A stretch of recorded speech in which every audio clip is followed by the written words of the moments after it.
také slovo povedal, tu kabel, hej,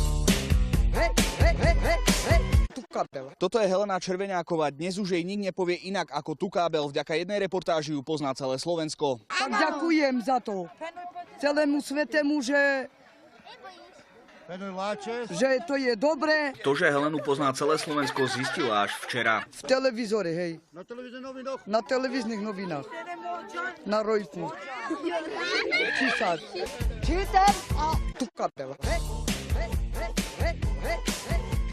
Paradoxom je, že Helena sa o svojej popularite dozvedela u susedov, keďže elektrínu chatrči stále nemajú. Na internete je pritom množstvo remixov a článkov. Tukabel sa stal hitom, preto sme jej prvý remix aj ukázali.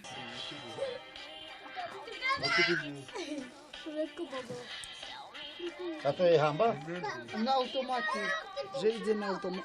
On prebral tie peniaze a on išiel na automatu zhrať. Ju dajú ako na internete. Ja som bol rád. A ona ešte so mnou hádala. To je hamba, ja som povedal, to nie je hamba. Tukabel zabáva takmer všetky vekové kategórie, takto sa na ňom baví iba 4-ročný chlapec. Som videl na automatu. Aj toto som videl. Ľudia, celý národ, že by mi pomohli do toho, že by som mala tie svetlo. Som veľká chudoba. Z tejto osady pochádza ešte jeden hudobný talent, volá sa Milan a ľudia ho poznajú ako speváka spred supermarketov.